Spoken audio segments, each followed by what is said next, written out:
Hello my dear lovely friend. तो कैसे हैं आप लोग? मुझे उम्मीद है आप सभी लोग बहुत अच्छे होंगे और आपकी तैयारी भी बहुत अच्छी खासी चल रही होगी। साथियों, आज के इस वीडियो में हम लोग ये देखेंगे कि best course for bio student, यानी कि सबसे बढ़िया कोर्स जो है बायो स्टूडेंट है, जो भी बायोलॉजी वाले स्टूडेंट हैं उनके लिए सबसे बढ़िया कोर्स कौन सा रहने वाला है, आज के इस वीडियो में हम लोग जानेंगे। और टॉप 10 कोर्सेज के बारे में एकदम विस्तार पूर्वक आपको हम बताएंगे, जो कि सिर्फ और सिर्फ बायोलॉजी वाले स्टूडेंट कर सकते हैं, यानी कि जिसका 12th में बायोलॉजी होगा वही बच्चा लोग कर सकता है, चाहे वो लड़की हो या फिर लड़का हो। ठीक है, तो चलिए वीडियो को शुरू करते हैं। या फिर आपने एक बात बता देना चाहता हूं, अगर आपने 12th जो है 2021 में पास किया है, 2022 में पास किया है, 2023 में पास किया है, या फिर 19 में पास किया है, या फिर 2018 में, 20 में, यानी कि आप 2023 से पहले आप 12th कंप्लीट कर रखे हैं, या फिर 2023 में आपने 12th किया है, तो ये वीडियो आपके लिए खास फुल होने वाला है। चलिए आज के इस वीडियो को शुरू करते हैं और हर एक वो कोर्स के बारे में आपको कंप्लीट और बारीकी से इंफॉर्मेशन देते हैं। तो देखिए दोस्तों, सबसे पहले कोर्स जो मैंने रखा है, सबसे बेस्ट कोर्स जो होता है वो बॉयज के लिए या फिर गर्ल्स के लिए, यानी कि बायोलॉजी वाले स्टूडेंट के लिए, वो होता है एमबीबीएस। एमबीबीएस कोर्स होता है सबसे बढ़िया। लेकिन जो लोग इसको एफोर्ड नहीं कर पाते हैं, क्या बहुत से लोग जो है यहाँ पे एफोर्ड नहीं कर पाते हैं, तो इस तरीके से जो है हम यहाँ पे देखेंगे कि कौन कौन से और भी कोर्सेज है। तो देखिए, सबसे बढ़िया कोर्स तो बायोलॉजी वाले स्टूडेंट के लिए, और उसका सपना भी होता है कि वो क्या करे कि एमबीबीएस कोर्स को करे। ठीक है, लेकिन हर कोई इसे अफोर्ड नहीं कर पाता है माय डियर लवली फ्रेंड। हर बच्चा जो है वो कोटा में जाके नहीं पढ़ सकता है, क्योंकि उसके पास आर्थिक रूप से प्रॉब्लम होती है, पैसे की इनकम नहीं होती है, यानी कि मनी प्रॉब्लम होती है। तो हर एक बच्चे की हर एक अलग अलग प्रॉब्लम्स हो सकती है, जिसके वजह से वो एमबीबीएस नहीं कर पाते हैं। अगर आपका एडमिशन जो है एमबीबीएस में नहीं होता है, उसके बाद आप क्या सोचते हैं कि हम बीडीएस कोर्स कर लें। बीडीएस भी एक बेहतरीन कोर्स है, और बीडीएस सॉरी बीएचएमएस में, अगर ये बीएचएमएस भी एक अच्छा कोर्स है और इसमें एडमिशन मिल जाए तो इसमें आप होम्योपैथिक का डॉक्टर बन सकते हैं और अपना खुद का क्लिनिक खोल सकते हैं और चला सकते हैं। ठीक है, अगला जो कोर्स है, इस कोर्स की बीएचएमएस की ड्यूरेशन में आपको बताते चलो, इस कोर्स का ड्यूरेशन जो है 5.5 साल है, यानी कि 5 साल का कोर्स है, और 6 मंथ का इंटर्नशिप इसमें इंक्लूड है। ठीक है, आगे बात करते हैं बीएएमएस, बैचलर ऑफ, इसका जो फुल फॉर्म होता है 2 नंबर कोर्स का बीएचएमएस का, bachelor of homeopathic medicine and surgery होता है इस कोर्स का फुल फॉर्म, और इसका ड्यूरेशन जो होता है 5.5 साल का होता है। 6 मंथ का इंटर्नशिप जो है ये एडूड है, इंक्लूड है इसमें 5.5 साल में। ठीक है, बात करते हैं यहाँ पे, इसका एंट्रेंस एग्जाम होता है, नीट के बेस पे ही इसमें एडमिशन मिलता है। उसके बाद यहाँ पे आता है अगला जो 3 नंबर पे कोर्स है, ये सभी टॉप से लेकर टॉप कोर्स से उठाया हूँ और आपको नीचे तक लेके जाऊंगा। ठीक है, आप लोग एकदम वीडियो को केयरफुली देखते रहिए। ये सभी कोर्सेज बॉयज एंड गर्ल्स लोगों के लिए है और बायोलॉजी वाले स्टूडेंट के लिए है। ठीक है, अगला जो कोर्स है बीएएमएस, यानी कि bachelor of orthopaedic medicine and surgery होता है। आप इसमें जो है ऑर्थोपैटिक जितने भी ऑर्थोपैटिक मेडिसिन और सर्जरी होते हैं उसका आप डॉक्टर बनते हैं। इस कोर्स की ड्यूरेशन जो होती है 5.5 ईयर होती है। बीएएमएस कोर्स की ड्यूरेशन जो है ये 5.5 ईयर होती है। अगर आपका एडमिशन एमबीबीएस में नहीं होता है तो आप बीएचएमएस चुन सकते हैं। उसके बाद आप लोग यहाँ पे बीएएमएस चुन सकते हैं। इस कोर्स को भी करने से आप अपने नाम के पीछे डॉक्टर लगा सकते हैं। ठीक है, अगला जो कोर्स आता है माय डियर लवली फ्रेंड, वो आता है BDS, bachelor of dental surgery. ठीक है, ये कोर्स का ड्यूरेशन जो है 5 ईयर होता है। इसमें इंक्लूड नहीं किया मैंने, 6 मंथ का इंटर्नशिप आप सभी का होगा। ठीक है, अगला जो ये सभी चारों कोर्स अगर आप कर लेते हैं तो इसमें आपको सैलरी कितनी होती है ये मैं आपको समझाता हूं। तो देखिए, सैलरी जो होती है ना, ये आपके डिपेंड करता है आप किस तरीके से उस फील्ड में मेहनत कर रहे हैं, किस तरीके से आपका एक्सपीरियंस जो है इंक्रीज हो रहा है। अगर आपका एक्सपीरियंस इंक्रीज हो रहा है तो आपका सैलरी भी इंक्रीज होते जाएगा। इस केस में मैं ये नहीं कह सकता हूं कि सैलरी कितना जा सकता है, 1 लाख भी मिल सकता है, 2 लाख भी मिल सकता है। जैसे जैसे आप एक्सपीरियंस को गेन करते जाइएगा आपका सैलरी जो है वो इंक्रीज होता जाएगा। ठीक है, आगे बात करते हैं माय डियर लवली फ्रेंड, इसका तभी मैं एक औसतन सैलरी बता सकता हूं कि कितना हो सकता है। अगर ये सभी कोर्सेज आप कर लेते हैं, चारों कोर्सेज, तो आपका जो सैलरी है वो एवरेज सैलरी कितनी होगी वो मैं आप सभी का, स्टार्टिंग और फ्रेशर की सैलरी। ठीक है, वो जो सैलरी होगी दोस्तों, एमबीबीएस या फिर बीएचएमएस या फिर बीएएमएस या फिर बीडीएस कोर्स अगर आप कर लेते हैं तो आपकी जो सैलरी होगी डर्मेटोलॉजी, ये 40 से लेकर के 50,000 पर मंथ आपको मिल सकता है। ये सैलरी जो है आपके एक्सपीरियंस के साथ जो है ये इंक्रीज होता जाएगा। ठीक है, आगे बात करते हैं डर्मेटोलॉजिस्ट। अगला जो कोर्स आता है माय डियर लवली फ्रेंड, 5वां नंबर कोर्स, इसमें ये कोर्स है डर्मेटोलॉजिस्ट। डर्मेटोलॉजिस्ट में जो है, डर्मेटोलॉजी में जो है आप डिप्लोमा कर सकते हैं, जिसकी ड्यूरेशन 2 ईयर है, और 2 ईयर है, इसमें 6 मंथ का इंटर्नशिप होता है। उसके बाद इसमें आप बैचलर डिग्री भी कर सकते हैं, यानी कि बैचलर यानी कि यूजी अंडर ग्रेजुएट कोर्स भी कर सकते हैं डर्मेटोलॉजिस्ट में। डर्मेटोलॉजी में जो है आप बैचलर डिग्री अगर आप करते हैं तो इस कोर्स का ड्यूरेशन जो होता है ये 3 से लेकर के 4 साल तक हो सकती है। ठीक है, 4 साल तक हो सकती है। अगर आप डर्मेटोलॉजिस्ट में आगे अपना पढ़ाई कंटिन्यू करना चाहते हैं तो आप पोस्ट ग्रेजुएट कोर्स कर सकते हैं, यानी कि पीजी कर सकते हैं। ठीक है, और पीजी में जो कोर्स आता है वो मास्टर डिग्री आता है। ठीक है, तो आप मास्टर डिग्री भी कर सकते हैं डर्मेटोलॉजी में। अगर आप मास्टर करते हैं डर्मेटोलॉजी में तो इस कोर्स का जो ड्यूरेशन होता है ये 3.5 ईयर होता है। ठीक है, अब बात करते हैं कि एक डर्मेटोलॉजिस्ट की जो सैलरी होती है वो कितनी होती है। तो डर्मेटोलॉजिस्ट की जो सैलरी होती है, ये जो है डर्मेटोलॉजिस्ट ये स्किन से रिलेटेड डॉक्टर होता है। क्या स्किन से, क्या स्किन से रिलेटेड, क्या माय डियर लवली फ्रेंड, ये जो है डॉक्टर स्किन से रिलेटेड जितने भी प्रॉब्लम्स होती है वो डर्मेटोलॉजिस्ट सॉल्व करते हैं। ठीक है, डर्मेटोलॉजिस्ट सॉल्व करते हैं ये स्किन से रिलेटेड जितनी भी प्रॉब्लम्स होती है उस प्रॉब्लम को जो है डर्मेटोलॉजिस्ट सॉल्व करते हैं। ठीक है, डर्मेटोलॉजिस्ट जो है वो स्किन का डॉक्टर होता है। ठीक है, आगे बढ़ते हैं और अगला कोर्स जो है, ये सभी चीजें तो मैं बता दिया हूँ। आगे बात करता हूँ कि डर्मेटोलॉजिस्ट का जो है, एक डर्मेटोलॉजिस्ट का सैलरी कितनी होती है। आप चाहे डिप्लोमा कीजिए या फिर आप यूजी यानी कि बैचलर कीजिए या फिर आप मास्टर कीजिए यानी कि पीजी कीजिए, ये डिपेंड करेगा आपके कोर्स ड्यूरेशन की, सॉरी कोर्स के आप कौन से कोर्स कर रहे हैं, डिप्लोमा कर रहे हैं, बैचलर कर रहे हैं, मास्टर कर रहे हैं, सैलरी जो है इसी पे डिपेंड करेगी। लेकिन मैं आपको एक एवरेज सैलरी बता देता हूं। अगर आप बैचलर या फिर यानी कि यूजी या फिर पीजी करते हैं तो आपकी जो सैलरी रहेगी ये सैलरी रहेगी 50,000 से 50,000 से लेकर के आपका सैलरी जो है 70,000 तक गवर्नमेंट में रहेगा। ठीक है, प्राइवेट का बात नहीं कर रहा हूँ, गवर्नमेंट सैलरी में बता रहा हूँ। ठीक है, तो ये रही बात आप सभी को।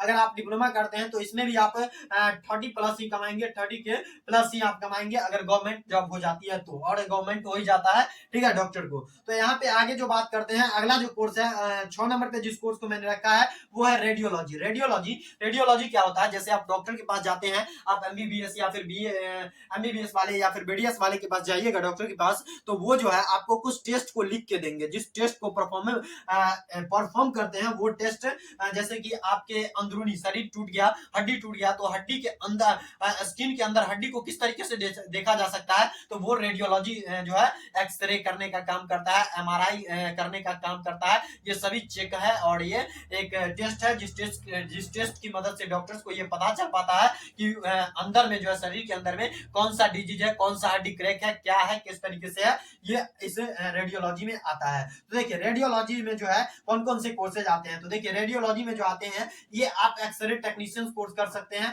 रेडियोलॉजी में एक्सरे क्या होता है कि एक्सरे आप लोग तो जानते ही हैं, अगर आपका हड्डी टूट गया या फिर एक्सीडेंट हो गया तो आप डॉक्टर के पास जाते हैं और डॉक्टर क्या करते हैं कि डायरेक्ट आपको एक्सरे लिख देते हैं कि जाइए एक्सरे टेक कोर्स कर सकते हैं। और एक्सरे टेक्नीशियन का काम क्या होता है कि जब आप डॉक्टर के पास जाते हैं, जब आप एक ऑर्थोपैडिक डॉक्टर के पास जाते हैं, आपका हड्डी टूट जाता है तो वो क्या करते हैं कि एक्सरे लिख देते हैं और एक्सरे की मदद से डॉक्टर जो है कहां पे हड्डी क्रैक है वो देख पाते हैं और पता लगा पाते हैं और उसका इलाज उसके अनुसार कर सकते हैं। ठीक है, तो ये आप एक्सरे टेक्नीशियन कोर्स भी कर सकते हैं। उसके बाद आता है अल्ट्रासाउंड टेक्नीशियन, अल्ट्रासाउंड में भी वही होता है। उसके बाद आता है एमआरआई टेक्नीशियन कोर्स, ये भी आप लोग कर सकते हैं। उसके बाद आप इसमें जो है एक्सरे में, अल्ट्रासाउंड में और एमआरआई टेक्नीशियन में आप जो है कौन कौन से डिग्री ले सकते हैं ये देखिए। आप इसमें जो डिग्री ले सकते हैं, पहला डिग्री है डिप्लोमा कर सकते हैं, उसके बाद आप बैचलर कर सकते हैं यानी कि यूजी कोर्स कर सकते हैं। उसके बाद अगला जो अगर आप आगे पढ़ाई करना चाहते हैं मास्टर कर सकते हैं, मास्टर यानी कि पीजी कोर्स कर लीजिए और उसमें आप एमआरआई में या फिर एक्सरे में आप या फिर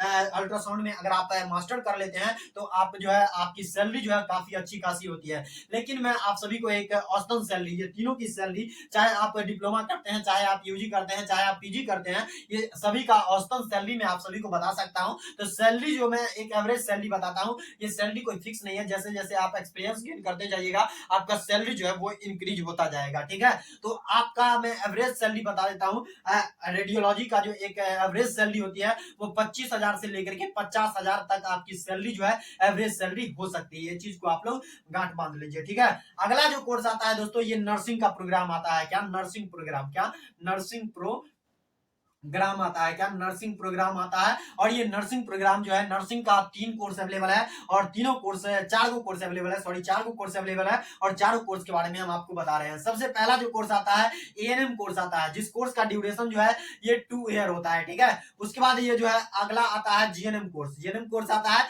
उसके बाद यहाँ पे आता है बीएससी नर्सिंग कोर्स और उसके बाद यहाँ पे आता है पीजी, यानी कि मास्टर आप कोई बीएससी नर्सिंग कर लेते हैं, उसके बाद आप master BSc BSc BSc nursing in master in BSc nursing आप कोर्स कर सकते हैं। इस कोर्स का ड्यूरेशन होता है 2 ईयर मास्टर का और उसके बाद आपका यहाँ पे बीएससी नर्सिंग का ड्यूरेशन जो होता है ये 4.5 साल का होता है। जीएनएम का ड्यूरेशन जो है ये 3.5 साल होता है। एएनएम का ड्यूरेशन आपको 2 ईयर होता है। एक खास बात मैं आप सभी को बता देना चाहता हूँ कि ये तीनों एक ऐसा कोर्स है, चारों एक ऐसा कोर्स है, ये चारों एक ऐसा कोर्स है जिस कोर्स को केवल और केवल लड़कियां कर सकती है। GIRL, गर्ल्स लोग ही कर सकती है। ऐसा बात नहीं है कि बॉयज लोग नहीं कर सकता है, कर सकता है। वो प्राइवेट मेडिकल कॉलेज से बॉयज लोग कर सकता है। बॉयज लोग क्या कर सकता है, बॉयज लोग ये प्राइवेट मेडिकल कॉलेज से क्या प्राइवेट मेडिकल कॉलेज से बॉयज लोग कोर्स अपना कर सकते हैं, चाहे वो जीएनएम करना चाहे या एएनएम करना चाहे या फिर BSc master in BSc nursing करना चाहे या बीएससी नर्सिंग करना चाहे, तो ये लड़का लोग जो है अपना प्राइवेट से करेंगे। केवल यहाँ पे गवर्नमेंट में जो है नर्सिंग का प्रोग्राम केवल और केवल लड़की लोग ही कर सकती है। ये बात आप लोग क्लियर कर लीजिए, ठीक है। इसका नर्सिंग में अगर आप कोई भी कोर्स कर लेते हैं तो उसकी एवरेज सैलरी कितनी होगी ये मैं आपको बता देता हूं। स्टार्टिंग यानी कि फ्रेशर की सैलरी जो होगी ये आपको 18,000 से लेकर के 30,000 तक आपकी सैलरी रहेगी। जैसे जैसे आप एक्सपीरियंस गेन करते जाएंगे वैसे वैसे आपका सैलरी जो है वो इंक्रीज होता जाएगा, ठीक है। तो ये सभी चीजें हैं। अगला जो कोर्स आता है दोस्तों, फार्मेसी कोर्स को रखा है मैंने। ये सभी मेडिकल के टॉप 10 कोर्स का नाम आप सभी को बता रहा हूं और इसका ड्यूरेशन मैं आपको बता रहा हूं, ठीक है। देखिए फार्मेसी का प्रोग्राम होता है तो फार्मेसी में आप 4 कोर्स कर सकते हैं, 4 कोर्स कर सकते हैं, ठीक है। आप अगर फार्मेसी की शुरुआत करना चाहते हैं, अगर आपने हाल ही फिलहाल में 12th पास किया है तो सबसे पहले आपको डी फार्म करना होगा, ठीक है। डी फार्म के बाद आप बी फार्म कर सकते हैं, उसके बाद आप एम फार्म कर सकते हैं। जैसे ही आपका बैचलर कंप्लीट होता है तो उसमें आप मास्टर कर सकते हैं। तो ये सभी कोर्स को मैं सीरियल वाइज सजा के रखा हूं जिससे आपको समझने में परेशानी ना होगी, ठीक है। तो डी फार्म कोर्स की ड्यूरेशन जो है माय डियर लवली फ्रेंड ये 2 ईयर होती है और इसको जो है 12th के बाद आप कर सकते हैं। बी फार्म आप करना चाहते हैं यानी कि यूजी यानी कि बैचलर ऑफ फार्मेसी अगर आप करना चाहते हैं, जिसको यूजी के नाम से हम लोग जानते हैं, अगर आप ये कोर्स करना चाहते हैं तो आपको जो है बैचलर कंप्लीट होना चाहिए, सॉरी इंटर पे इस कोर्स को कर सकते हैं। इस कोर्स की ड्यूरेशन की बात करूं तो यहाँ पे 3 ईयर का कोर्स ड्यूरेशन होता है। उसके बाद यहाँ पे एम फार्म की बात करूं, एम फार्म अगर आप करना चाहते हैं, डायरेक्ट एम फार्म करना चाहते हैं तो उसके लिए आपका कोई ना कोई बैचलर डिग्री कंप्लीट होना चाहिए, तभी आप एम फार्म में एडमिशन ले सकते हैं। इस कोर्स का ड्यूरेशन होता है, मास्टर ऑफ फार्मेसी का ड्यूरेशन जो होता है ये 2 ईयर होता है। उसके बाद हम बात करें फार्मेसी, एक फार्मेसी जो भी अगर फार्मेसी में से कोई भी प्रोग्राम अगर कोई बच्चे कर लेते हैं तो उसका स्टार्टिंग सैलरी कितनी रहेगी ये मैं आप सभी को बता देता हूं। तो एक एवरेज सैलरी में बता रहा हूं, ये 30K से लेकर के 50K तक रह सकता है, यानी कि 30,000 से लेकर के 50,000 तक रह सकता है। आप खुद का अगर मेडिकल शॉप खोल लेते हैं या फिर आप खुद का इंडस्ट्री खोल लेते हैं, मेडिसिन इंडस्ट्री खोलते हैं तो आपको लाखों में कमाइएगा, करोड़ों में कमाइएगा। अगर आप इंडस्ट्री खोलते हैं या फिर आप अपना बिजनेस खोलते हैं मेडिसिन का या फिर मेडिसिन शॉप खोलते हैं या फिर मेडिसिन का कोई भी बिजनेस खोलते हैं तो आप करोड़ों में खेल सकते हैं। ये आप पे डिपेंड करता है कि आप किस तरीके से उस फील्ड में मेहनत करते हैं और आप कितना उस फील्ड में इंटरेस्टेड है, ठीक है। आगे बात करते हैं कि अगला जो कोर्स आता है दोस्तों, ये देखिए साइकोलॉजिस्ट कोर्स, ब्रेन को पढ़ने वाला। साइकोलॉजिस्ट कौन होता है? ब्रेन को पढ़ने वाला, पागलों का डॉक्टर होता है साइकोलॉजिस्ट, ठीक है। रियल शब्दों में कहे तो पागलों का डॉक्टर होता है। ये आपको कौन होता है? साइकोलॉजिस्ट। तो देखिए साइकोलॉजिस्ट में आप जो है साइकोलॉजी में जो है आप डिप्लोमा कर सकते हैं, इसमें आप यूजी कर सकते हैं यानी कि बैचलर डिग्री कर सकते हैं और इसके बाद आप लोग जो है यहाँ पे पीजी यानी कि साइकोलॉजी में जो है आप मास्टर कर सकते हैं। साइकोलॉजी में अगर आप कोई भी कोर्स कर लेते हैं तो आप अगर कहीं पे जॉब करते हैं या फिर डॉक्टर खुद का क्लिनिक ओपन करते हैं, या तो खुद का क्लिनिक का तो बात ही नहीं करूंगा क्योंकि खुद का क्लिनिक में जो है आप कितना कमाइएगा ये कोई निश्चित नहीं है, ठीक है। तो ये चीज तो निश्चित नहीं है कि आप कितना कमाइएगा। खुद का क्लिनिक अगर खोल कर लेते हैं, तीनों में से कोई एगो कर लेते हैं तो आपका कहीं पे जॉब कीजिएगा या फिर कुछ भी कीजिएगा तो आपको 25,000 से लेकर के 50,000 सैलरी कहीं नहीं जाने वाला है। गवर्नमेंट में अगर आपको हो जाता है, आपका सिलेक्शन हो जाता है गवर्नमेंट में एम फार्म या फिर बी फार्म करने के बाद तो लाखों में खेलिएगा, ये चीज तो क्लियर है। अब आगे जो है कोर्स को मैंने रखा है 10 नंबर पे, वो कोर्स है पैरामेडिकल कोर्स और इस कोर्स का डिमांड जो है आज के जमाने में काफी ज्यादा है माय डियर लवली फ्रेंड। ये कोर्स को बहुत से यहाँ पे मतलब कि इंस्टीट्यूट और कॉलेज जो है करवा रहे हैं और बहुत से बच्चे कर भी रहे हैं और इसकी मार्केट में डिमांड जो है वो भी बहुत ज्यादा है, जिसके वजह से इस कोर्स को बहुत सारे लोग कर रहे हैं। आप कहीं पीछे ना छूट जाए, ठीक है। इसके लिए आप देखिए पैरामेडिकल कोर्स अगर आप करना चाहते हैं तो इसके लिए 12th अलग से आपको बायोलॉजी स्ट्रीम, जैसा कि आपको बताए हैं कि मैं सारे बायोलॉजी वाले का ही बता रहा हूँ, ठीक है। तो पैरामेडिकल कोर्स में आप लैब टेक्नीशियंस कर सकते हैं, जो कि ब्लड को टेस्ट करते हैं, ब्लड से जितने भी टेस्ट हो सकते हैं, डीसीटी, एलसी, डीएलसी वगैरह वगैरह, एसजीपीटी, कितना कितना टेस्ट होता है, ठीक है। बहुत सारे टेस्ट होते हैं जो कि लैब टेक्नीशियन करते हैं। अगर आप किसी डॉक्टर के पास जाते हैं तो वो बिना टेस्ट करवाए, बिना आपका ब्लड टेस्ट करवाए वो एक भी दवा डॉक्टर नहीं लिखेगा। तो उस टेस्ट को जो परफॉर्म करते हैं वो लैब टेक्नीशियन परफॉर्म करते हैं, ठीक है। आगे आता है कोर्स ओटी टेक्नीशियन। इसका फुल फॉर्म होता है ऑपरेशन थिएटर टेक्नीशियन। ऑपरेशन में आप जाते हैं, आपको अगर कहीं पे किडनी में कुछ भी स्टोन हो गया है या फिर लेडी को यूटेरस से रिलेटेड प्रॉब्लम है, तो वहां पे क्या होता है कि डॉक्टर्स उसको ऑपरेशंस लिखते हैं, ठीक है। ऑपरेशंस में क्या होता है कि एक आदमी ऑपरेशन नहीं कर सकता है, एक डॉक्टर ही सिर्फ ऑपरेशन नहीं कर सकता है। और ऑपरेशंस करने के लिए, जो डॉक्टर को ऑपरेशन करने के लिए एक ओटी टेक्नीशियन की जरूरत होती है। ओटी टेक्नीशियन यानी कि ओटी, ऑपरेशन थिएटर स्टाफ की जरूरत होती है, जो जिसका देखभाल, जिसका काम होता है मशीनों का देखभाल करना, वो सभी इंस्ट्रूमेंट को इकट्ठा करके वो डॉक्टर को प्रोवाइड करना, जिस इंस्ट्रूमेंट की जो है जरूरत है डॉक्टर्स की ऑपरेशन में, ठीक है। तो ये होता है ओटी टेक्नीशियंस का काम, और ये भी कोर्स बहुत अच्छा कोर्स है। उसके बाद आता है ophthalmic assistant course. Ophthalmic assistant course भी आप लोग कर सकते हैं। उसके बाद ये आए दिन देख रहे हैं कि एक्सीडेंट होता है और हाथ टूट जाता है, गोड़ टूट जाता है, तो आए दिन जो है ये सब होते रहता है। और यहाँ पे आप इस फील्ड में अगर आप चाहते हैं अपना करियर बनाना, तो आप प्लास्टर टेक्नीशियन कोर्स कर सकते हैं। उसके बाद अगर आप चाहते हैं कि हम हड्डी का डॉक्टर बन जाए, हड्डी का डॉक्टर बने और लोगों का हड्डी तोड़े, मट्टे तोड़े, बिना मेडिसिन दिए हुए, डॉक्टर्स बिना मेडिसिन दिए हुए अगर आप चाहते हैं लोगों को ठीक करना, दर्द से लोगों को छुटकारा दिलाना चाहते हैं, तो वो आप फिजियोथेरेपी का कोर्स कर सकते हैं। और इसमें अगर आप बैचलर कर लेते हैं तो अपने नाम के पीछे आप डॉक्टर लगा सकते हैं। अगला जो कोर्स आता है दोस्तों, ये देखे होंगे कि आप डॉक्टर के पास जाते हैं, ऑपरेशन के बाद जो है डॉक्टर क्या लिखता है, थेरेपी लिख देता है कि फलना डॉक्टर से जाके आप थेरेपी करवाइए, आपका ये दर्द जो है दूर हो जाएगा। तो ये होता है फिजियोथेरेपी का काम। उसके बाद ईसीजी टेक्नीशियन होता है दोस्तों, जो कि आप जानते हैं कि ईसीजी क्या होता है। ये होता है ईसीजी क्या होता है कि देखिए,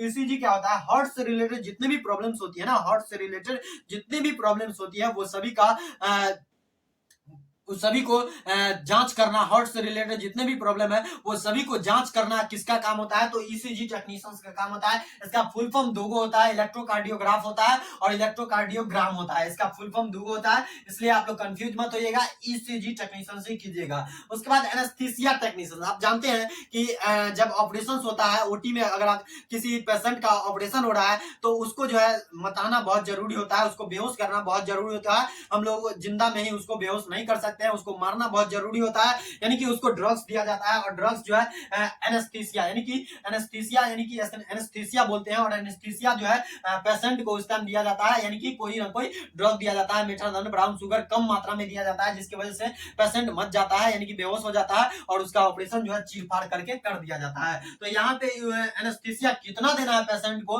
उसके बारे में जो जानकारी होता है, ड्रग्स के बारे में जानकारी होता है, वो एक एनेस्थीसिया टेक्नीशियन से अच्छा जो है कोई नहीं जान सकता है। तो ये रहा एनेस्थीसिया टेक्नीशियंस का कोर्स आप कर सकते हैं। इसमें आप जितना भी मैं कोर्स बताया हूं, ये सभी कोर्स में आप जो है डिप्लोमा कर सकते हैं। डिप्लोमा का ड्यूरेशन जो है ये 2 से लेकर 2.5 साल तक हो सकता है। ये डिपेंड करता है आप कौन से कॉलेज, कौन से इंस्टीट्यूट, कौन से यूनिवर्सिटी में एडमिशन ले रहे हैं, ये इस पे डिपेंड करेगा, ठीक है। आप डिप्लोमा कर सकते हैं, इसमें ये सारे कोर्स में डिप्लोमा कर सकते हैं। इसका ड्यूरेशन 2.5 साल होगा, इसमें जो है 6 मंथ का इंटर्नशिप इंक्लूड होगा, ठीक है। आगे बात करते हैं, ये सभी कोर्स में आप बैचलर डिग्री ले सकते हैं, यानी कि अंडर ग्रेजुएट कोर्स कर सकते हैं। अगर आप अंडर ग्रेजुएट कोर्स करते हैं तो इसका ड्यूरेशन जो है ये 3.5 साल होता है, ठीक है। इसमें 6 मंथ का यानी कि 6 महीना का इंटर्नशिप जो है ये ऐड कर दिया है मैंने। आगे बात करते हैं, अगर आप ये सभी कोर्स में जो है पैरामेडिकल में अगर आप पीजी कोर्स करना चाहते हैं, अगर आपका यूजी कंप्लीट होता है तभी आप पीजी में एडमिशन करवा सकते हैं। ये चीज आप लोग कान खोल के सुन लीजिए, ठीक है। तो यहाँ पे जो है आप लोग पीजी कोर्स कर सकते हैं, यूजी के बाद पीजी कोर्स कर सकते हैं। और उसके बाद पीजी का जो ड्यूरेशन होता है ये 5.5 साल होता है। कितना होता है? 5.5 साल होता है। मुझे उम्मीद है कि ये टॉप 10 कोर्स को जानकारी जो है आपको बहुत अच्छे तरीके से मिली होगी। अगर आपको ये जानकारी पसंद आई होगी तो इस वीडियो को एक प्यारा सा लाइक जरूर कीजिएगा, और चैनल पे नए होंगे तो चैनल को सब्सक्राइब अवश्य कीजिएगा, क्योंकि यहाँ पे आपको जो है पैरामेडिकल से रिलेटेड हर एक वो जानकारी ली जाती है जो कि आप लोगों को जरूरत है। और पैरामेडिकल का हम लोग तैयारी भी करवाते हैं। हम लोग जो है गवर्नमेंट मेडिकल कॉलेज में बच्चे को जाने का एंट्रेंस एग्जाम क्वालिफाइड करवाते हैं, तो आप लोग हमारे चैनल से तैयारी भी कर सकते हैं। डेली शाम को 7:30 बजे जो है आपको लाइव क्लासेस दी जाती है, फ्री ऑफ कॉस्ट दी जाती है, कोई चार्जेस नहीं लगती है। पेड क्लास का जो है मुहैया अलग से होता है और वो अलग चलता है, ठीक है। तो उस पेड क्लास का कोई जरूरत नहीं है, आप लोग को फ्री पढ़ाई करना है और फ्री एजुकेशन आपको इतने दूंगा कि आपको जो है डीएमसीएच, पीएमसीएच, एसकेएमसीएच में पहुंचा के रहूंगा। मेरा यही मकसद है। मुझे उम्मीद है आज का ये वीडियो आपको बहुत इंफॉर्मेटिव लगी होगी। चैनल पे नए होंगे, पहली बार आए होंगे तो सब्सक्राइब अवश्य कर लीजिएगा। आपको पैरामेडिकल से रिलेटेड हर एक जानकारी दूंगा, मैं आपसे वादा करता हूं। Thank you for watching my dear lovely friend.